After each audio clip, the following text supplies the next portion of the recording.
hotel. It's gonna be a great Noel. It's the Advent Calendar House. Muppets, Batman, Smurfs, and even Garfield's Halloween. We're gonna take a trip down memory lane. Frosty, Rudolph, and a bunch you've probably never seen. It's Mike and pals that come to entertain. Turn the knob and lift the latch for fun and laughs that can't be matched. And just beware the icy patch. It's the Advent Calendar House. Welcome back to the Advent Calendar House, the official holiday podcast for people who still want to hula hoop. It's another Scrooge Sunday, and our Christmas in July reunion tour, revisiting characters we've covered before, has now arrived in Hollywood, or at least a nearby cartoon suburb, in 1989. So get set to have some fun with Alvin and the Chipmunks in Merry Christmas, Mr. Carroll.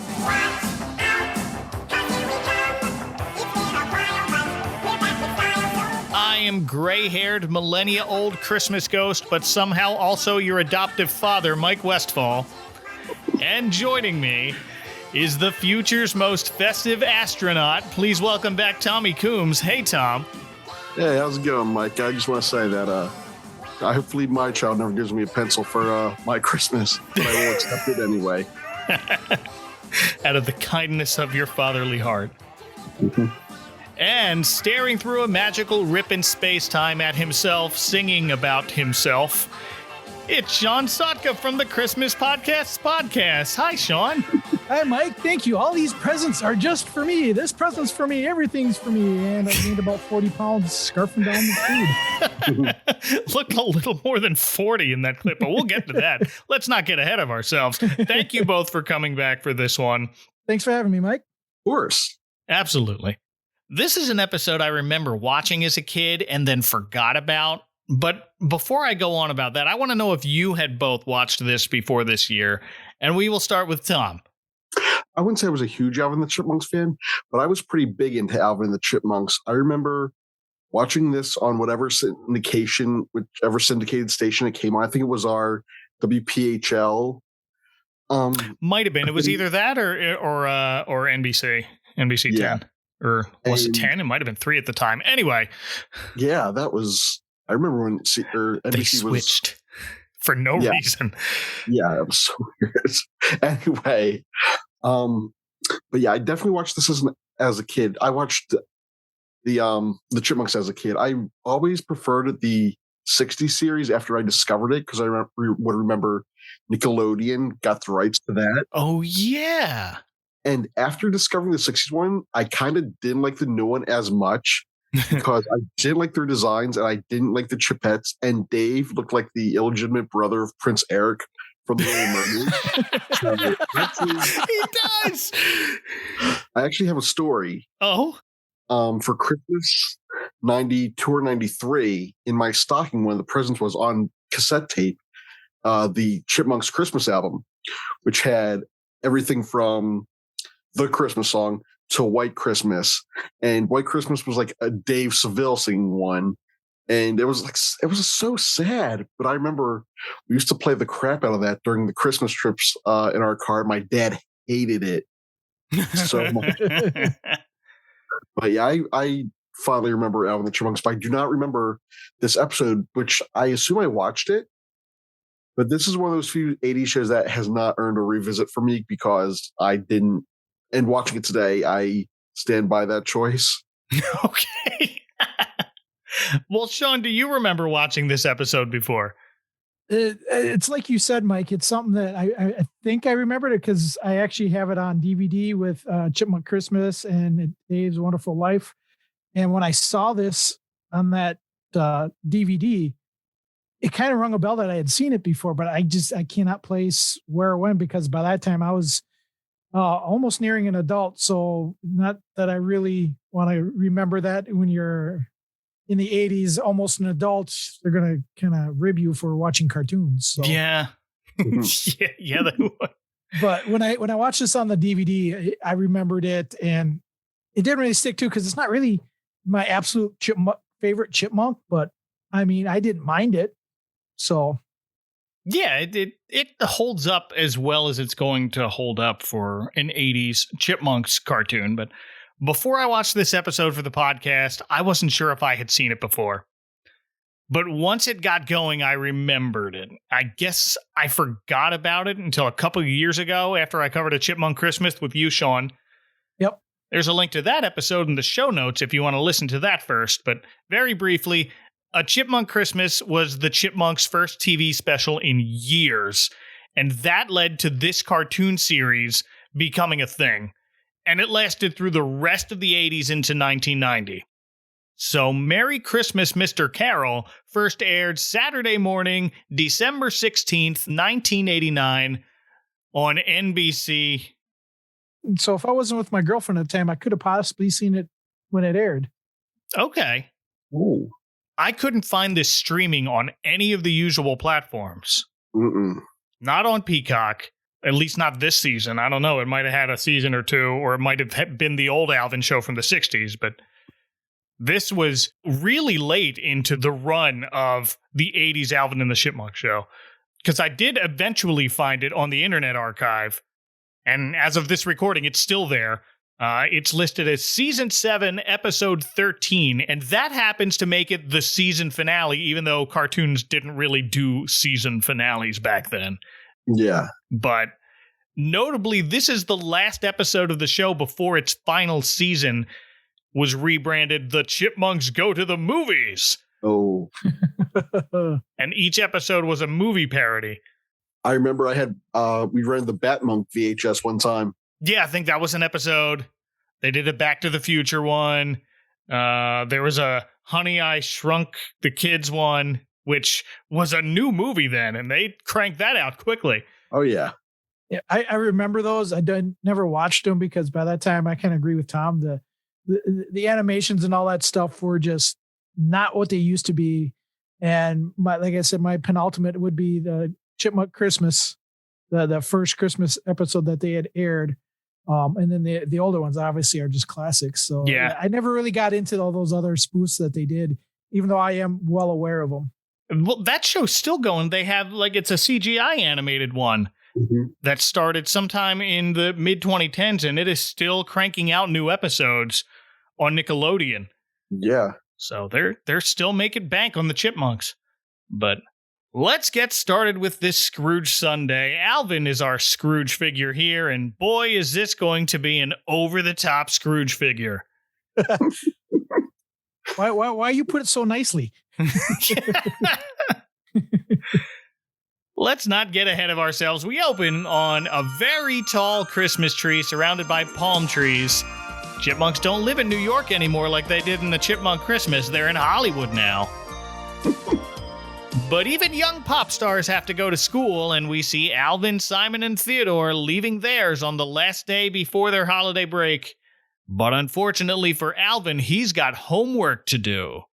It's not something that was assigned to do over the break. Alvin just didn't turn it in yet.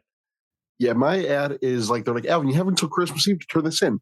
So is he supposed to get to the school while it's closed, or is the teacher not going to be there? I think that's what he has to do. In the show, it's called Edison School. At least that's what it says on a sign that we see. Mm. So, of course, I had to look up and see if there was really an Edison School somewhere in Southern California, and I found one. It's a public school. It's Thomas Edison Middle School in South Central LA, so I'm not sure if that's where this is. Oh. And I don't know where the Chipmunks live in relation to anything, but it's close enough that they can ride their bikes to and from school. Mm-hmm.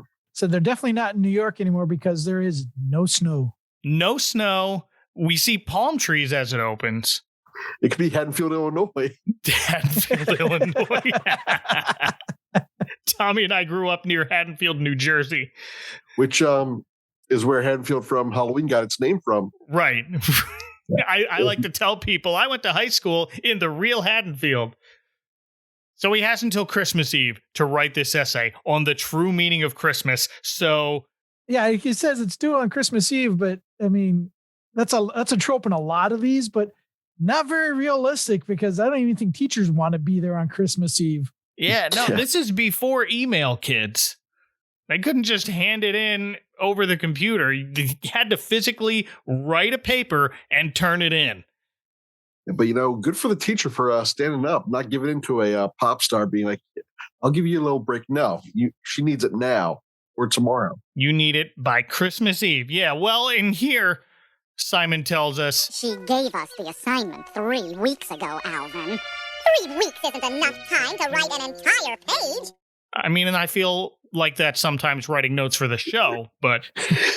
I mean, Ralphie could do better in A Christmas Story. Yeah.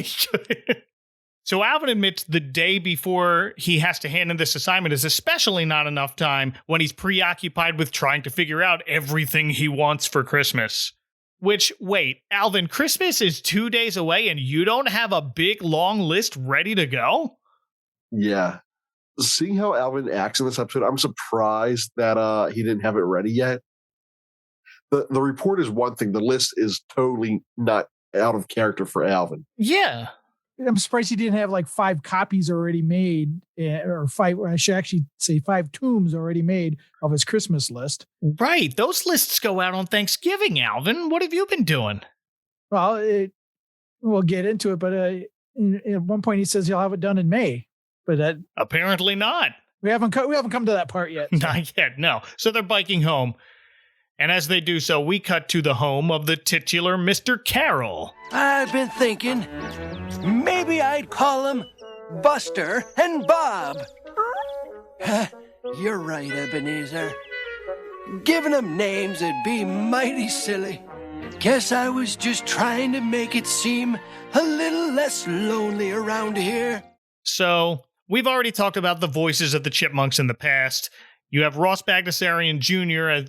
Voicing Alvin, Simon, and Dave, while his wife Janice Carmen voices Theodore.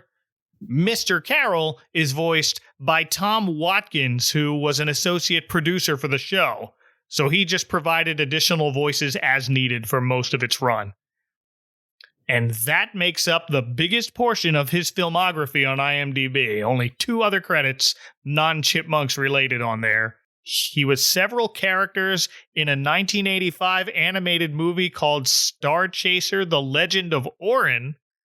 That actually sounds familiar, but I don't know what it is. It sounds fascinating, but I've never seen it. And he also voiced a priest in an animated home video about The Day the Sun Danced, the true story of Fatima. Which I have also never seen, but I know the story of that. Anyway, Mr. Carroll is an older man in a Mr. Rogers-style cardigan, planting some flowers on his lawn, but he just kind of digs up a patch of grass and sticks flowers there. If it works. And I'll be the first to admit I am not good with gardening. My dad is great. He's got the greenest thumb I know, and based on what he has done, I can say with confidence that Mr. Carroll is terrible at gardening. I bet you I got it worse. I mean, I've killed a cactus, so... Okay, but you're not out there going, I want 6 random assorted flowers right here. None of them will be the same kind. I just need them to exist on the very edge of my lawn next to the sidewalk. To be honest, it sounds like something I would do in my younger days, but no. These are not Mr. Carroll's younger days. He even thinks about naming the flowers. He's like, I think I'll name them Buster and Bob. Admitting to his cat, it's so he feels less lonely. His cat, by the way, is named Ebenezer. Oh, yeah. So I could see some kids watching this thinking, oh, this is going to be our Scrooge character. And the Chipmunks maybe help him repent somehow by dressing up like Christmas ghosts. Mm-hmm. But I know better. I know Alvin's already totally Scrooge. Anybody who's watched the Chipmunks more than 2 or 3 episodes know it's going to be Alvin. Oh, yeah. I thought they were setting up for Mr. Carroll, even with the name, for him to be the Scrooge character, not some old lonely guy that Alvin is a dick to. Right. Alvin's already told us he's preoccupied with making a list, not of what he wants for Christmas, but of people he needs to tell what he wants for Christmas. And that's what's on his mind as he's riding his bike right over Mr. Carroll's 6 flowers, flinging mud on him as he goes. And that makes the old man rightly shout, Hey! Watch where you're going! What a grouch! Doesn't that old guy know anything about Christmas spirit? Terrible. Terrible chipmunk. And Alvin's, of course, oblivious to what he did, so he thinks that Mr. Carroll's in the wrong. Yeah. Gee, that sounds vaguely familiar for these days. It's just, sheesh, what a grouch. So the Chipmunks get home, and right away, Simon and Theodore, who've already handed in their essays, I guess, get to work on their Christmas gifts for Dave. Alvin, of course, is planning to give a picture of himself to Dave as a Christmas present. How generous. Fits right along with Alvin, though. Oh, yeah. Was it a signed picture? I hope it's signed. I hope he signs it and just brings it downstairs and gives it to Dave. To Dave, have a great weekend, Alvin. I mean, it's Alvin, though. I could even see him just saying, here, Dave, here you go. And just a regular old picture, too, not even signed. That would be right up Alvin's alley. Here it is. Put it right in the living room. I mean, technically, though, if my daughter gave me a picture of her, I would cherish it. But then again, she's not the type to be like Alvin, where it's like, hey, so here's something for you to enjoy. Your daughter's a year old. Yeah. She doesn't have that kind of personality yet. Yeah. We're getting there. At that age, you're getting all the pictures you need. That's right. You're coveting those pictures. Yes. Oh, yeah. You are starstruck. Now, are you setting up Simon's present? Yes. So first we get a peek of what Simon is making for Dave. It's an automatic sock sorting machine. That thing, it's the thought that counts, but where is he going to put that? That thing is so big. That's the one thing. Well, next to the dryer, I guess, because that's where I keep losing socks. Well, you've seen the size of that house that they got. They could probably have a room just solely for socks. Oh, yeah. Simon's in that room. They're down in the basement. I'm guessing that's where they do the laundry. Yeah. The machine looks like this tiny water wheel with socks hanging on each spoke of it, and that somehow sorts them. I would fully expect part of the Pee Wee Herman Breakfast Machine song to play. It kind of looks like that.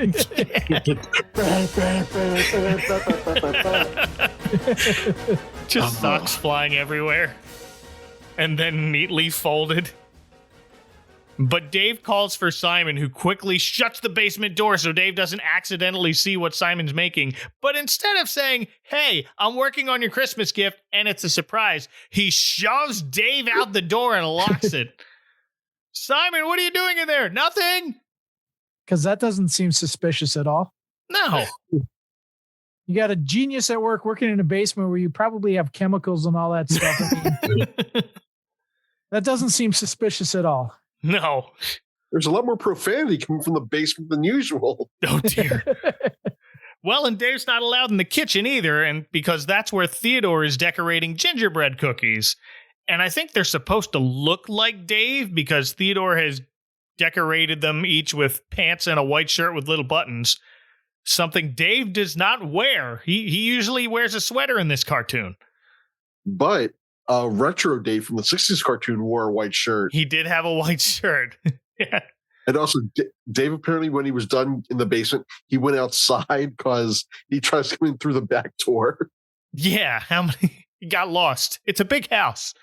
I'm outside now. How'd I get out here? That's a good impression.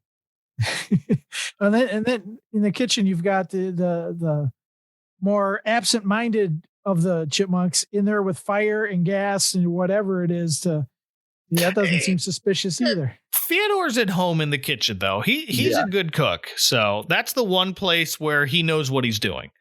Yeah. Yeah. Okay. I didn't think of it that way. So anywhere else, give him the chemical set that Simon has. Yeah. Stay away from that fire. But the oven, he seems to have a handle on, thankfully. Meanwhile, we find Alvin in his room working on his very long Christmas list. It's so long he's writing it on a literal scroll, which, he has. Kind of reminded me when we rolled out, too, of the Looney Tunes Christmas. Yes. Where Bugs Bunny has that list and it just rolls on and he's like reading. Right, yeah. And this one, rolls down the stairs. Yep. And Dave trips over it. And that prompts Dave to go up and inform Alvin he's late for his paper route. Did either of you have a paper route? Nope. Yep, I actually did have one. I didn't. I remember wanting one but I was too young. And by the time I was old enough, I guess I didn't want one of them anymore. I don't know. I played the video game Paperboy, and I was very bad at it. Yeah, but they made it seem like paperboys were always a thing as a kid. I don't think I ever saw one in my neighborhood. Like it was always them dropping it off from a car or something. Yeah. Yeah, they started doing that shortly after I had my route. So Okay. You guys are probably just too young to really have actual paper boys. You're more, everything was delivered by car or something. So, but yeah, we go around on the bikes. We'd have to right after school, Monday through Friday. And then you'd have to get up at dark 30 in the morning on Saturday and Sunday and go deliver them. Okay. So it is normal for him to do it after school. I didn't know if they had to get up early, deliver the papers, and then go to school. And this was also back in the day when there was like a morning paper and an evening paper, right? Oh, yeah. Well, it depends upon where, I mean, I could see that in California where they're at, but where I was in Wisconsin here, that we just had the afternoon one for the one and then the early morning ones on the weekends. And that was it. Okay. So, but we're a smaller town than probably what Alvin and them are in. So Yeah. I could see them having two there. But me playing that Paperboy video game actually looks a lot like Alvin delivering his papers, because he just flings them from his bike and they land on the roof of one house, in a doghouse at another one. One falls in a swimming pool. Oh, It lands on the guy and the paper both go in the pool. Oh, that's right. Yes. there were no breakdancers in this scene or Grim Reapers. No, yeah. No, he's not being chased by death yet. But his sense of urgency isn't that his customers are waiting. It's that if he's not home by 5 o'clock to finish his list and mail it, his grandma and grandpa won't get it in time and will have no idea what he wants for Christmas. Which, again, it's supposed to be the day before Christmas Eve. We know his grandparents are arriving by plane because Dave and Simon go to the airport to get them. You're not mailing anything to anyone at this point. I don't think the writers of this kind of thought that all the way through. No. No, definitely not. But they're really like hammering home that Alvin's just super greedy. Yeah. Like they did so a little bit in the Chipmunk Christmas, but then you had there's a sick kid. I'm going to give him my most prized possession. So it was nothing even remotely like this. Yeah, he had a little bit of it. He was out more towards egotism in a Chipmunk Christmas versus greedy like in this. Yeah. Yeah, because as soon as he saw Tommy in that one, he wasn't even thinking of himself, where in this one, it takes forever. Oh, yeah, no. It was his supposed greed, and that was just a misunderstanding on Dave's part. Right. Well, yeah, that's after he met Tommy. I mean, because he did have the song, I hope, he said something about gifts for me under the tree in the song at the beginning of that one. So that was like the most greed you saw in that one. Yeah, that was it. Here, it's like, man, he can make the most greedy child look like a saint. Yeah, it's cranked up to 11 here. And of course, one of his paper route customers is Mr. Carroll, and his paper lands on the other side of his lawn, away from his 6 flowers, but in a bird bath. So Mr. Carroll has had enough. The old man throws his rake like a javelin and launches it perfectly in between the spokes of Alvin's bike tire. This old man is this secret Olympic level javelin thrower. I love it. So Mr. Carroll tells Alvin he wants his paper, and Alvin disgruntledly tries to wring out the copy that landed in the bird bath, but nope, he wants a dry one. And then you get another trope of cartoons. Yeah, but that was the last paper.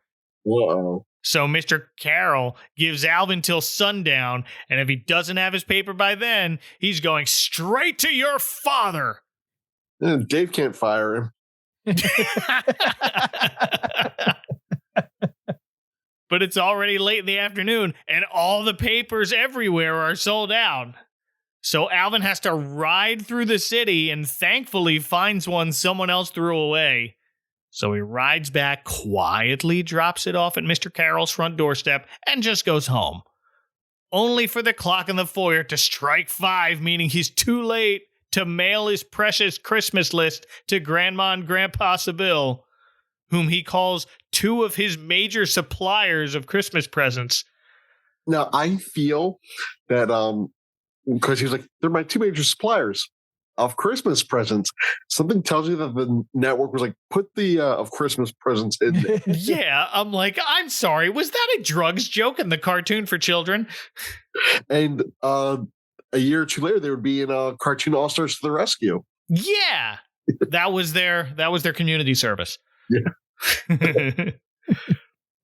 Anyway, Alvin is very upset and says it's all Mr. Carroll's fault that he didn't get home in time to tell his grandparents what he wants for Christmas. I don't think I ever gave a Christmas list to my grandparents, did you? No. No. I think they all got it from our parents. Yeah. Yeah, there was that. Yeah, I never got a bad gift from my grandparents, but I would give it to my parents, who then would give it to Santa. The only gift I really remember getting from my grandma, she always got me gifts, but the big one I remember getting was I had a Game Gear as a kid, and she got me Last Action Hero for it. Nice. Was that any good? I didn't play that game. It was not that good. It was based off the Arnold movie. Were you Arnold or were you the kid? You were Arnold. Okay. Yeah, I guess that would be a weird game if you were the kid. So here's where Dave has to remind Alvin, and I feel like he has to remind him every year, that Christmas is much more than presents. At least this year he doesn't make them all recite that corny poem he wrote. I was just thinking that. So Dave, Simon, and Theodore are now decorating the tree, but Alvin's not in the mood, not even for one of Theodore's gingerbread Daves that he offers him. So instead, Alvin heads up to his room to, quote, lie in the dark. So he's sitting in bed feeling sorry for himself, and he remembers, oh no, tomorrow's Christmas Eve. Not only is that cutting it close with his grandparents, but he also has an essay due. Hey, remember that plot? Sure don't. Well, that's where they drop the suspenseful music and cut to commercial. Christmas Eve! My essay on the true meaning of Christmas is due tomorrow. Alvin and the Chipmunks will return after these messages.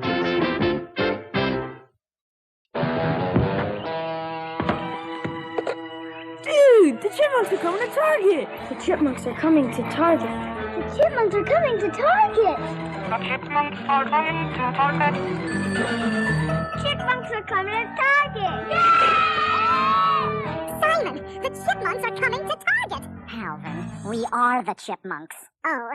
Join the Chipmunks at Target. Get a free activity poster and a chance to win in the Chipmunk Sweepstakes.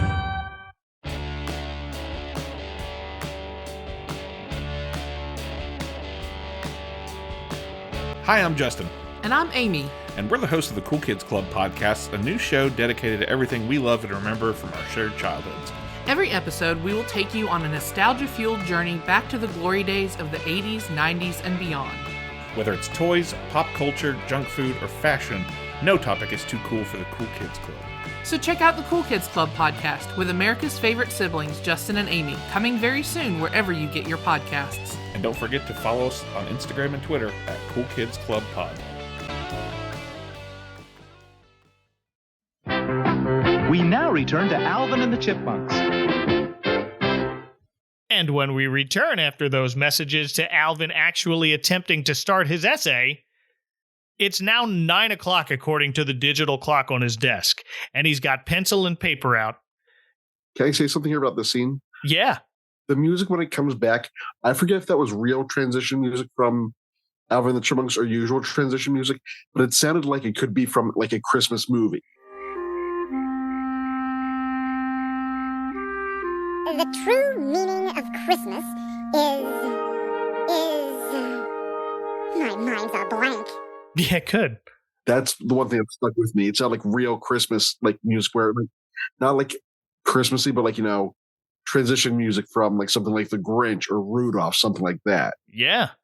I hear it now that you say it. Very festive. Yeah. But Alvin's got pencil and paper out because that's how we used to have to write an essay, children. Writer's cramp. Gotta love it. Yeah. My daughter had a thing due this week, and she just did it on her iPad and emailed it because we live in the future. Also, we see Simon's bed empty behind him. I guess Alvin's brothers are sleeping somewhere else tonight so he can work on this essay.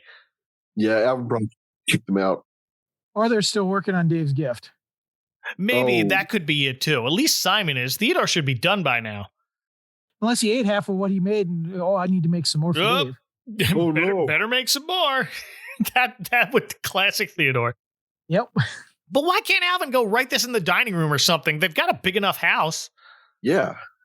Weird thing Alvin's doing, though. He gets as far as the true meaning of Christmas is, declares his mind's a blank, crumples up an entire page in his notebook that he didn't even write one whole sentence on, despite the fact that he's writing in pencil with what appears to be a really large eraser on the end of it because they had to show it clearly for the ink and paint guys. Just erase the sentence, Alvin. But no, we fast forward nearly 3 hours, and now there's a whole mountain of crumpled up wads of paper on his desk. Another classic trope. Can't think of what to write. You crumple it up and start over. Yeah. He's writing in pencil. But make sure that there's a big pile. So wasteful, and Alvin's made no progress. But I saw those big wads of crumpled up paper on his desk. Tom, this past Christmas was your first as a dad, right? Yes, it was. Did you have that trash bag ready to go? I had it ready to go. All right. Make sure I took pictures of it after it was full. My first big trash bag. It's such a weird dad thing that's become a Christmas tradition in the last, about 80 years or so, if we go by A Christmas Story. It's like, all right, presents are unwrapping. Hey, where's the trash bag? Where's the trash bag? You need to have that trash bag. Gotta have it. When we first started doing Christmas, when I was previously married with the kids, I mean, it's the first thing we'd get before we even start opening. Okay, get that trash bag out. Yep. Or my mom's boyfriend at the time, he'd bring over these big, huge, and like at least 55-gallon. Yeah, the big black bags. Trash bag, not a kitchen trash bag. No, it was a big bag. He'd bring that in because he'd take the paper and go burn it in his shop. So, oh, all right. See, he's at least recycling it for a good cause. Yeah. So you had the big boys. But I digress. Alvin finally has had a breakthrough. If he can't figure out what the true meaning of Christmas is, he'll write about an example of what it's not. And he starts writing about his grumpy old neighbor, Mr. Carroll. But just as he gets this idea, he starts to nod off. Oh, boy. Wakes up at the stroke of midnight and turns around to find an old man riding on a sparkly cloud floating into his bedroom window. Old man yells from cloud, "It's the spirit of Christmas past," and he looks and sounds a lot like Dave, except he's got shaggy white Doc Brown hair. I've come to show you Christmas as it should be. I knew it wasn't for a fashion show. Alvin? Yeah. I usually think of the Ghost of Christmas Past as like a younger type. And I felt like when I first saw this episode, I was like, oh, I guess this wasn't a Christmas Carol the whole way through. I guess it was just like, the Chipmunks doing their own thing. Seeing as Dave looked so old. Or he's supposed to. Like, he doesn't look like an old man except for the fact that now his hair is white. Yeah. It's a weird look. But this ghost has come to show Alvin Christmas as it should be, and Alvin tells him he's got the wrong guy. Mr. Carroll's the one who doesn't know what Christmas is all about. But with an eerie, echoey, Alvin! The not Dave ghost grabs Alvin by the shirt, flies out the window with him, all the way to Dave's old house at the edge of the woods the Chipmunks used to live in when they were little. I don't know why. This made me really sad. I don't know why. Well, I had to go back and see if this was the same house as the one that we saw when Dave first finds the Chipmunks on his doorstep as babies. And it is. Wow. Yeah, they made it as accurate as they could. But did you all see that special? It was called a Chipmunk Reunion where they go and find their mom? No, I don't think I've seen that one. No.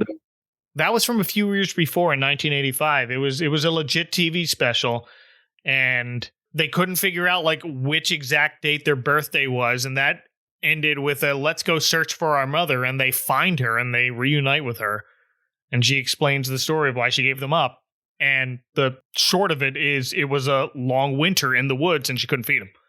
So she left them on the doorstep of a nice man that saved her once, or like gave her food once. Oh man, that's heartbreaking. But it looks like the same house. Was not expecting this level of continuity from Alvin and the Chipmunks, but I guess Ross Jr. certainly did.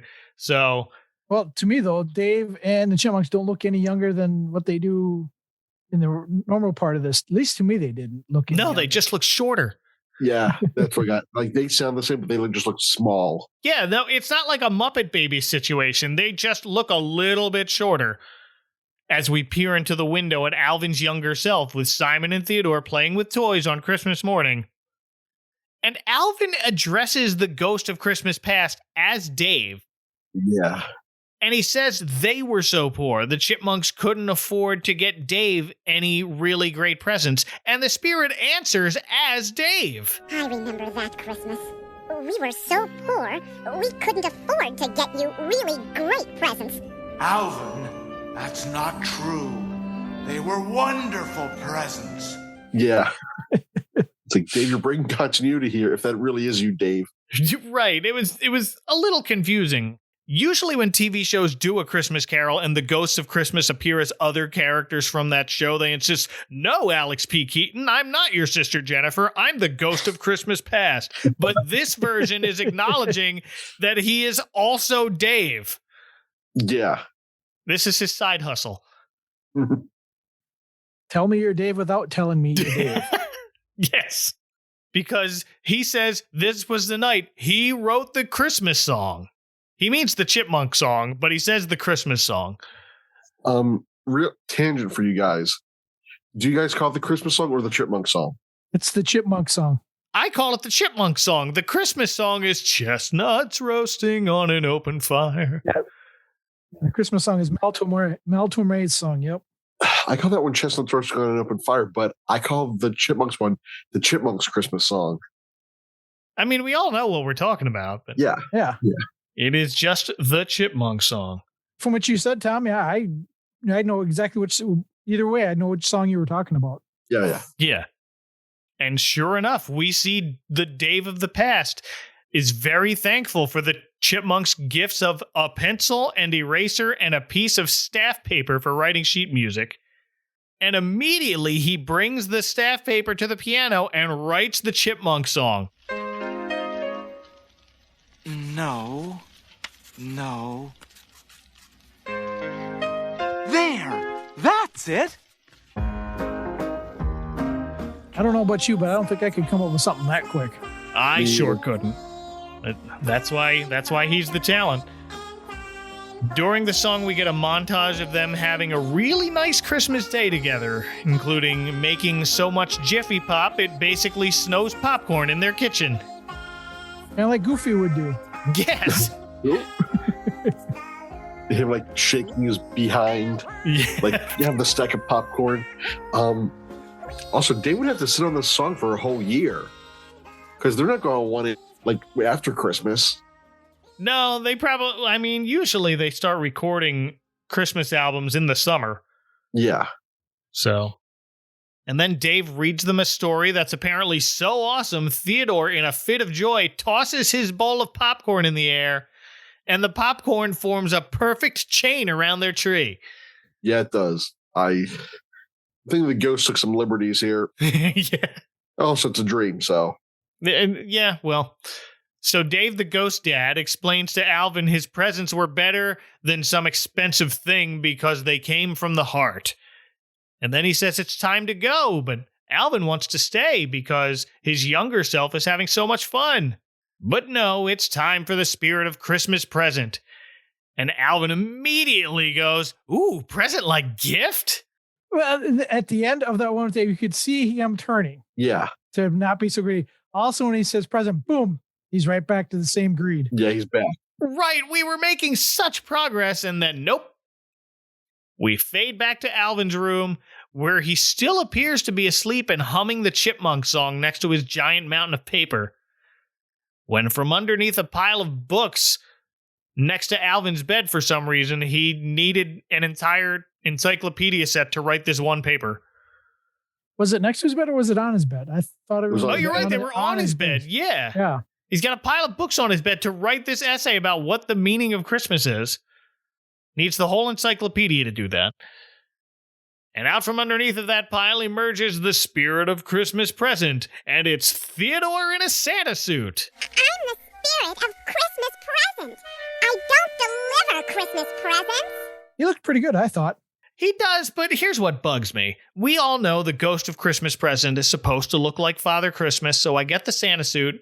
I get the connection there, but he's supposed to be wearing a green robe. Right. In the original story, it's a simple green robe. Dickens wrote that. Mm-hmm. And they've got the chipmunk who wears green playing this part.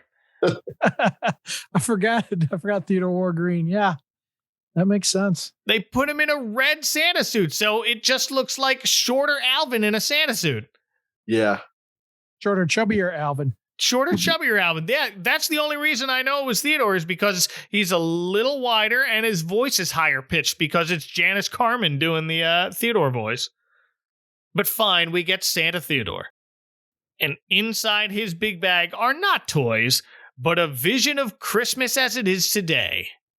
Just a big, weird fabric Viewmaster, which first shows us a scene from Christmas morning as Alvin runs straight for the pile of presents under the tree.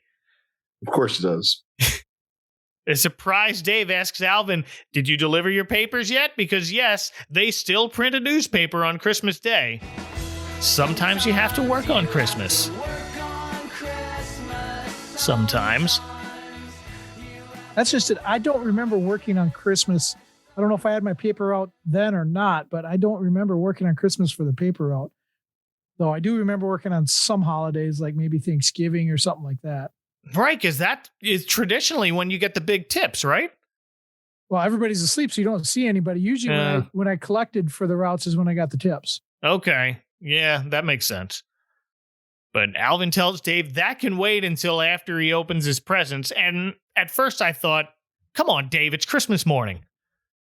And then I noticed the clock on the mantle of the fireplace. It's already 11 o'clock. What kid wants to sleep in on Christmas morning till 11? I was notorious for sleeping in. Like Saturday mornings, I'd get up because of the cartoons, but I didn't want to get up any earlier than I needed to. I could sleep till 1, 2, except Christmas morning. Except Christmas morning.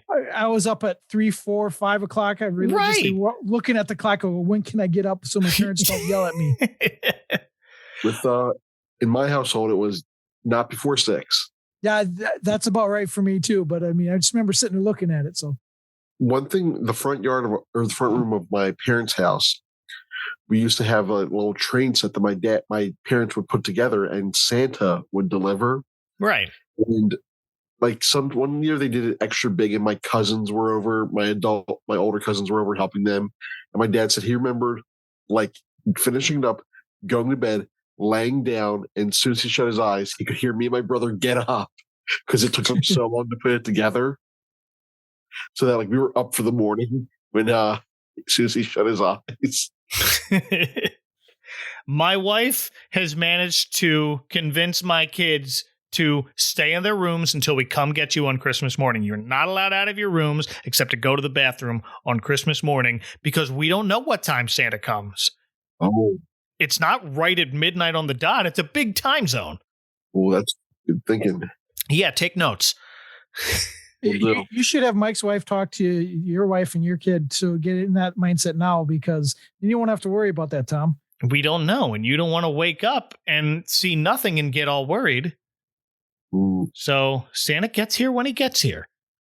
But yeah, it's 11 o'clock in the morning when Alan finally gets to his pile of Christmas presents.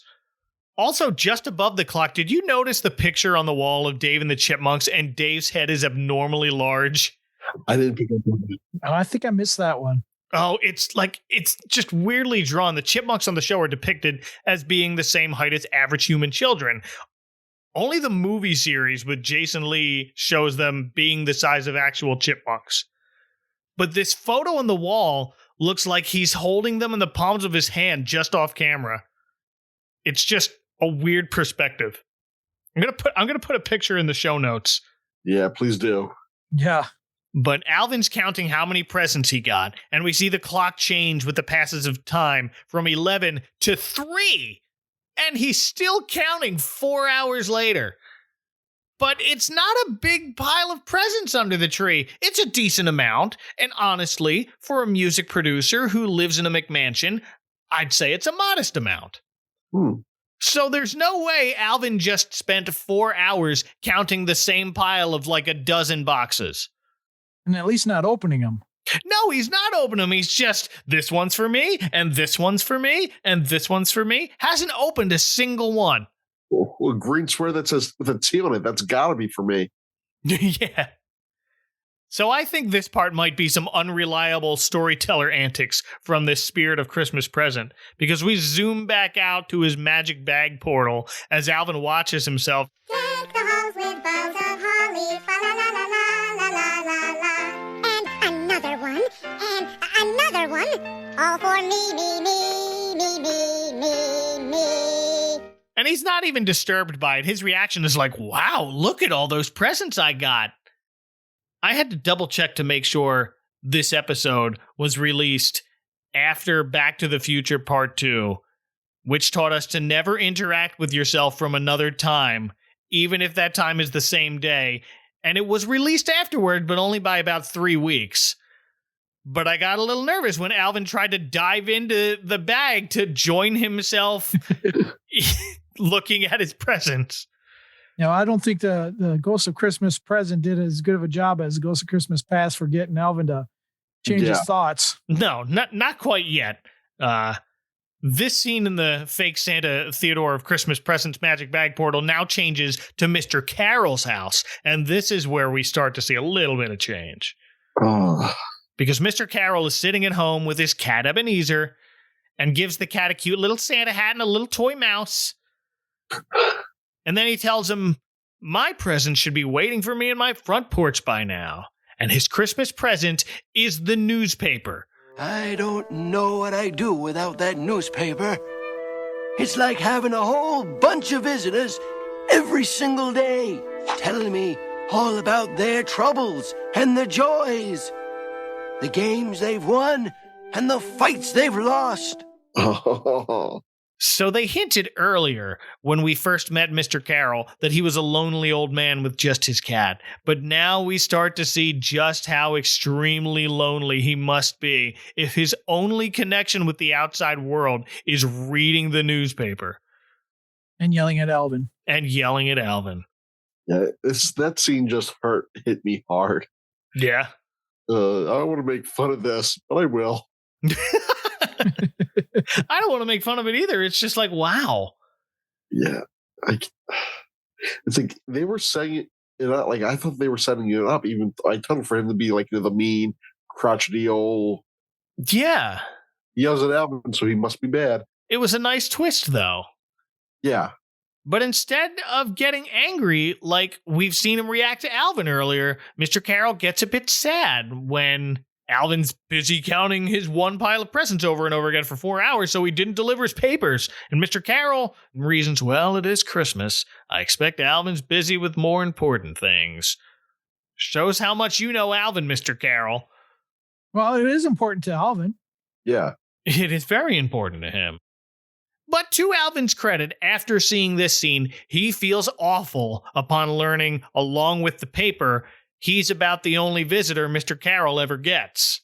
So we're already seeing his attitude turn around right around when Scrooge's usually does, with the Tiny Tim scene, if not a little earlier. And he proves this by tying the magic bag portal back up after he hears himself singing me, me, me, me, me again. He's not quite fully redeemed yet, however, because right now he just doesn't want to talk about Christmas anymore. But the Spirit of Christmas Present tells him, sorry, you still got one more visitor. And he reopens his magic bag, we zoom in and cut to another commercial. And when we return, we come face to face with the Spirit of Christmas yet to come. The dark, frightening figure. Wait, no, it's just Simon in a space outfit. Ta-da! I am the Spirit of Christmas yet to come. I'm here to show you visions of your future. Simon glammed up. Glammed up, yeah, because he's from the future. It looks like a spacesuit with a little Santa Claus style cape and hat. And rhinestones, I thought. and rhinestones, but the hat also has rings to it to match the spacesuit. You know what it reminded me of? You ever see Mickey Mouse in his spacesuit outfit at Epcot? The rainbow one? The rainbow one. Yeah. Huh? That's what this reminds me of, except instead of rainbows, it's holly and a Santa cape. Yeah, I was like, I'm surprised they didn't really go dark, like with a darker color for this one. Yeah, like the joke is, well, I'm from Christmas future, so I'm dressed up like I'm from the future. Now, quick Christmas Carol question for you two guys. Okay. Is it Ghost of Christmas Future or Christmas Yet to Come for you guys? It is yet to come in the book, in the story. Okay. I hear it both ways, and I'll do either one. But if you want to go purist on it's yet to come. Yeah, I'm not going to get upset when people say future. No. I listen to somebody else that gets kind of upset when they say Christmas future instead of yet to come. So you talking about Jack? Yes, I'm talking about Jack. Hey, Jack. If I'm talking about the ghosts or the scenes in the future from the book, I'll say Ghosts of Christmas Yet to Come.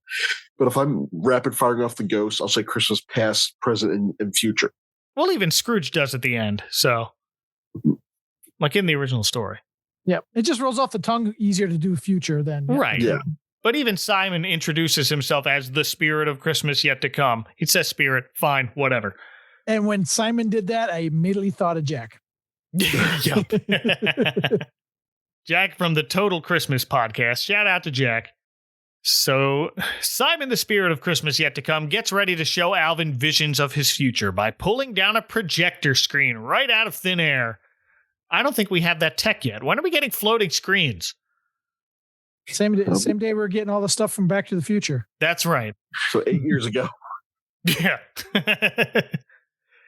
But Alvin is now done with this. He'd rather finish his essay, which might be the most out-of-character thing he's done this whole episode. That's how much seeing Mr. Carroll's daily life affected him. He wants to do schoolwork now instead. But this spirit not only looks like Simon, but has his dry wit. You've been talking about yourself for hours. You must be exhausted. Allow me to talk about you for a while. Uh-oh. And he snaps his fingers, and the floating screen turns on with festive red and green static picture. That was a nice touch. I noticed that too. It looked like a Freddy Krueger shirt. Before giving us a glimpse of the future. And it doesn't look like it's too far in the future because the first thing we see is Theodore baking, and he looks the same. So it's probably just next year. Yeah. It can't be too far in the future, no. No. And then Alvin himself walks through the door with a tall pile of presents, so he's not dead in this future. Still alive and well enough to go shopping by himself and for himself. And only himself. Only himself. Theodore makes him an eggnog, but future Alvin apologizes that he didn't get Theodore anything because everything he saw while out shopping was something he wanted. And of course, this is a bit more extreme than what we're used to seeing, even for Alvin. Yeah. He may be greedy, but he's never been that greedy that he wouldn't even think of his own brothers. They kind of hinted at it earlier in the special, but yeah, it is out of character for him. Yeah, I guess so. Like, he was just counting which gifts were from him. He wasn't going over and to like Simon's pile of gifts and just like, I want that one. This is a bit extreme, but Theodore doesn't seem to care in this future. He's just looking forward to Christmas dinner with the family, which Theodore has prepared all by himself. And he opens the door to the dining room, and there's a whole spread he's prepared, an entire multi-course Christmas dinner prepared by a single pre-adolescent rodent. And it actually looks amazing. You know what? Theodore's the best chipmunk. I said it. Yeah. You won't starve with him around. That's right. So on this future Christmas, Dave and Simon went to the airport to pick up Dave's parents. But future Alvin doesn't even bother waiting for them to come back. He starts chowing down, starting with inhaling an entire loaf of bread in what sounds like a single bite. He's like Kirby all around that table. Yeah. Look, I know chipmunks are fast eaters with the big teeth and all, but Alvin shoves a whole loaf of bread in his mouth. 2 of them. Two of them? Two of them. There was another one on the other end of the table. Oh, of course. That's right. Yeah. Because he's just going to each table setting, splashes a glass of water down his gullet, just goes around the entire table eating everything, except a bowl of Brussels sprouts. Didn't eat those. Well, someone's got to like them if they made them. Yeah, Theodore does. I was going to say, I don't think there's anything Theodore won't eat. So apparently there are two different cuts of this scene where Alvin goes around the table and eats everything. I read this on the Alvin and the Chipmunks wiki, which is called Monkipedia. The one we watched shows Alvin going to each table setting and scarfing down whatever's there, whether it be on the plate or, again, an entire loaf of bread. The other version, which Monkipedia says is the international dubbed version, apparently shows Alvin jumping up onto the table and eating everything and making a big mess. Well, we kind of see the mess because it kind of cuts. Yeah. From him scarfing to, I think, to Theodore, then cuts back and you see the mess. Right. And just like that, future Alvin is now this very large, rotund figure. Yeah. Which it wasn't that big of a spread. Yeah. And there was no way that he could have gained that fast. Right. Although sometimes at those big holiday meals, it feels like you're gaining that fast. Oh, yeah. Yeah. It doesn't seem to bother Alvin in the present either, who, again, points out, hey, I didn't eat everything. I left a whole bowl of Brussels sprouts. Because you don't like them, Alvin. By the way, I always liked Brussels sprouts. I never ate Brussels sprouts till I met my current wife, and she roasts them, and they're just delicious. Yeah, you have to prepare them the right way. You got to roast them. Or y'all, if you have an air fryer, air fry some sprouts. Oh, yes. Olive oil and salt. That's exactly. it. They're great. Yeah. Anyway, we now see Grandma and Grandpa Seville arrive. Did you guys notice that Dave and Simon were picking them up from the airport, but it's like they're here and Dave opens the front door like they're on the other side of it already? Yes! Did they get home and close the door forgetting they picked up Dave's parents? David, what are you doing? Oops, guess we should let him in. Where are those giant-sized chipmunks that you live with? The one that just became the size of Godzilla? Yeah, well. So if you watched the show before, Grandma and Grandpa Seville appeared in 5 episodes. This was their last appearance in all of Chipmunks canon. Oh, man. So we didn't even really see that. No, they only showed up. I mean, they had a whole episode dedicated to Grandma and Grandpa Seville, voiced by Ross Bagdasarian Jr. and Janice Carmen, because that's their baby. This whole franchise is their baby, and they keep a tight leash on it. Which, good. I took a minute to wonder whether Grandpa Seville was supposed to be the original Dave voiced by Ross Sr., but it doesn't look like him. Yeah. So there's only ever canonically been one Dave Seville, so this is not a Cranky Kong situation. So Ross Jr. may or may not be portraying his own grandfather here. But future Alvin, the suddenly fattened one who just ate their entire dinner, stomps toward his grandparents shouting, "What did you get me?" Grandma! Grandpa! What did you get me? Whoa! Oh! And jumps in for a hug, knocking an elderly couple down to the concrete. Sumo style. It looks like a brick stairway, actually, so his grandparents may or may not have concussions now. Man, that graveyard scene's gonna be in this version after all. Oh, they are bandaged up in the next scene, like Grandpa's got on crutches and Grandma's got a sling on their arm. So they had to go to the hospital. They talk about talking to the doctor. It's still Christmas. Even Simon, who was in front of them, has a bandaged up head. So now Big Alvin has seriously injured 3 family members on Christmas. And again, ate all their food. So you have, was it crackers and water, right? Crackers and water. That's all they got left. But future Alvin is, again, too preoccupied with counting his gifts. He might have legit OCD, counting. It's the counting thing. Or he's a vampire. But He doesn't actually open any of them again. He just likes to count them, make sure he's got a lot. And in this reality, they're all for him. Because as Simon says, we knew you would like it that way, Alvin. Yes. And they're just so tired. Because it's all about you, Alvin. Yep. It's all about you. But he does pause a moment to ask when the doctor told Grandma and Grandpa they'd be better. And Grandpa says they should be better by April. So Alvin says, great, y'all can expect my list for next Christmas on May 1st.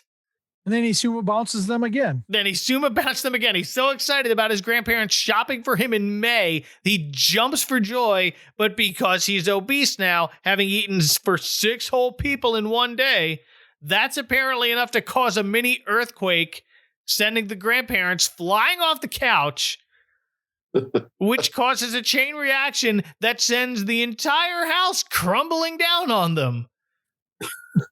Sure, why not? Kids, the moral of A Christmas Carol is don't overeat for 6 people or you will inadvertently destroy your home and kill everyone you love. So Alvin does eventually die, just we don't see it. Because Simon turns off the screen right as we see the house come crumbling down. And now Alvin is legit concerned. Is that really how I'm going to end up? Which at first sounds a little vain on him there. A little vain, a little skeptical. But future spirit space Santa Simon assures him it will be as long as he only thinks of Christmas as a time for getting. And here's where Alvin swears he'll only think of Christmas as a time to give from now on, and we get the usual shot of our Scrooge figure shouting, "I'll change!" over and over again as the scene changes to the next morning. And he's hanging onto his desk leg. That's right, and sure enough, it looks like Simon and Theodore did sleep somewhere else to let Alvin work on his essay, which he still hasn't done, by the way. And again, this is different because it's Christmas Eve morning in this story. Yeah. So it's his last chance to finish it, and he immediately sits down and begins to write. By the way, he does a very TV trope thing where he speaks aloud to himself as he's writing.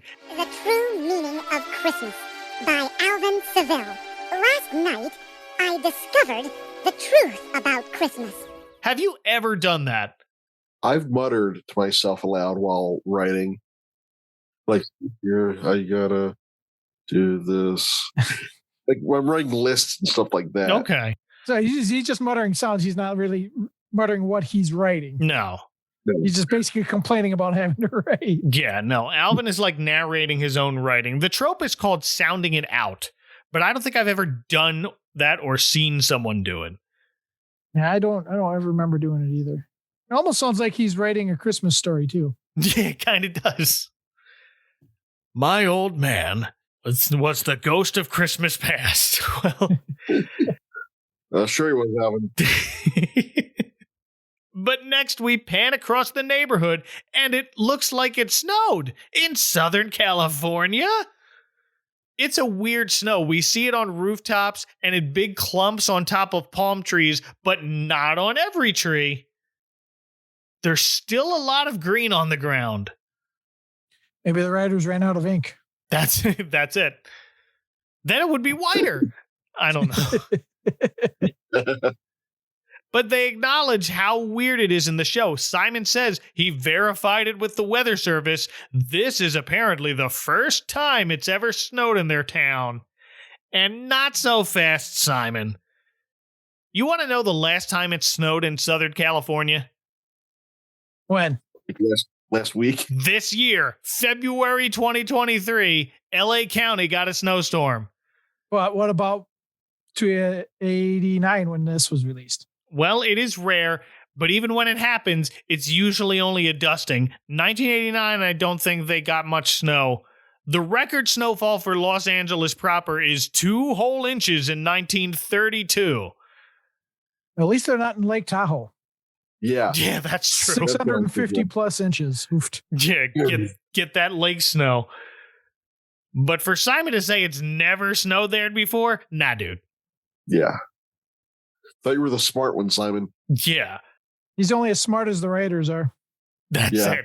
There does look to be about 2 inches, maybe a little more, on Dave's front lawn. It's enough for them to build a full-sized snowman and still have snow on the ground. Yeah. And Alvin finally runs outside to wish his family Merry Christmas. And he's got his essay in one hand and his piggy bank in the other. Says he's got to hand in his essay first, which I guess does involve going to school and turning it in on Christmas Eve. I don't know any school person that wants to be there on Christmas Eve. But he did. It's probably the janitor. You have to check in with the janitor. I'll give it to your teacher. Yeah. Whatever, kid. Tosses him. He gives Dave a hug, too, in this scene, too. He does. He was never not affectionate to Dave. But usually it's like, please, it's like when he's begging. But, of course, this leaves his brothers dumbfounded because Alvin's thinking of others? Because he's going to turn in his paper, then do some shopping, and finally, quote, spread joy and happiness to others. So this must not be in the same timeline as a Chipmunk Christmas, then. No, probably not. Something has changed. That's an alternate universe where they live in a Victorian in New York. But we quickly see Alvin empty his piggy bank to buy a bunch of gifts before we end with a montage of Alvin decorating his house to the tune of a song called Here Comes Christmas. Presents and sweets, decorations and treats, and the star on top of the tree. Christmas bells ringing and carolers singing and smiles on the faces we see. Here comes Christmas, happiest time of the year. Actually, I thought this was a pretty catchy tune. I like this tune. Yeah. And they later released it on several Chipmunks Christmas albums, but this is the first recording of it that we hear in the special. Yeah, I mean, they couldn't go back to the Chipmunk song for the end of this episode. No, they already played it. They want to do something new for this. We see Alvin slide down his staircase railing with a string of garland, which I never got to do because I grew up in a split-level house. And now I own a bungalow, so no stairs. But that looks like a fun way to hang your decorations and hopefully not get injured. Break your leg, arm, or neck. Yeah. We had a banister that I used to slide down. Did you? Yeah, it was, I like slide down like a fire pole. And we couldn't do that during Christmas time because there was garland on there. No, I mean, I tried to on my short split level one down one half of it, but there wasn't much of a thrill to that. Then we see Alvin helping Theodore in the kitchen baking cookies. He helps Simon move his finished sock sorting machine. Remember that? Looks like he finished it. All right. Thank you, Alvin. And then Alvin fills everyone else's stockings, and then he delivers Mr. Carroll his newspaper wrapped in a bow. And then I guess he invites him over because he takes Mr. Carroll by the hand and walks him down his front walkway, which I'm assuming Alvin also shoveled, maybe? There's snow on either side, but the walkway's shoveled. Or it could be a warm sidewalk and just never collected on the sidewalk. Mr. Carroll's got a heated sidewalk. So Mr. Carroll and Ebenezer the cat spend Christmas Eve at Dave's. Dave plays piano while Alvin waves out the window to his grandparents who arrive by themselves in this version. I guess they got a taxi from the airport in this reality. We had to take a taxi. But the final scene is everyone gathered around the table, raising their glasses of eggnog and shouting, Merry Christmas, Alvin! Still all about Alvin right in the end. We only kind of learned something. Yep. Well, Alvin doesn't reflect it back on him like he would normally have done earlier. No, he does end with Merry Christmas, everybody, and that's it. I was hoping for a Tiny Tim quote there. Yeah. God bless us, everyone. No, that would have been nice. Yeah. But any final thoughts on Alvin and the Chipmunks version of A Christmas Carol? Even seeing it as a kid, I still don't think it would have been an annual view in my house. No, it was fun to watch, and I'll probably return to it at some point. But if it came on during Christmas time, I would watch it, but I wouldn't go out of my way to watch it. Okay.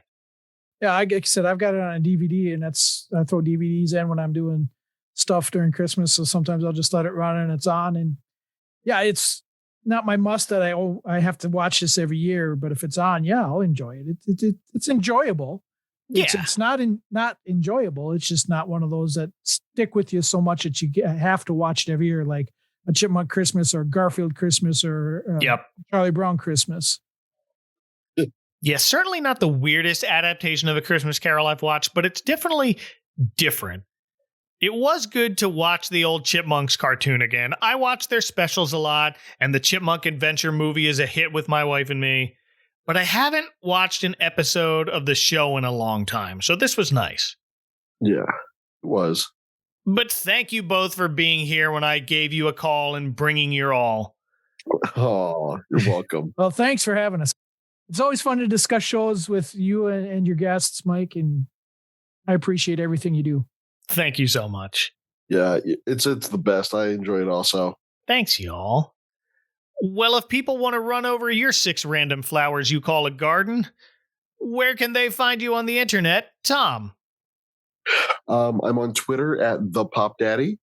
I'm also on YouTube, youtube.com/PopDaddyTom. I usually upload content weekly, reviews of movies, foods, pet, baby products, things like that. I've been doing a lot of shorts lately, which are between 15 and 60 seconds. Those seem to be a lot of traction, so a lot of people are enjoying those. So that's where you can find me.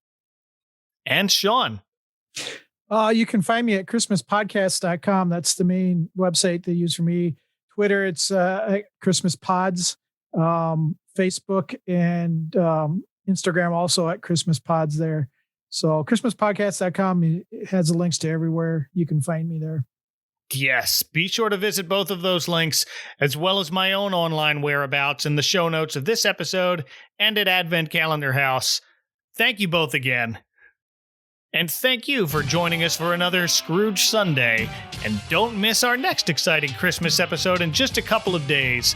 Until then, for Tommy Coombs and Sean Sotka, from underneath a mountain of crumpled up sheets of paper with maybe one sentence each written on them in erasable pencil, this is Mike Westfall reminding you to please watch out for that icy patch. Good night.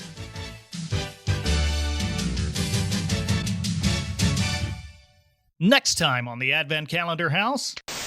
Join me and the Power Rangers for music that will make your holidays more phenomenal.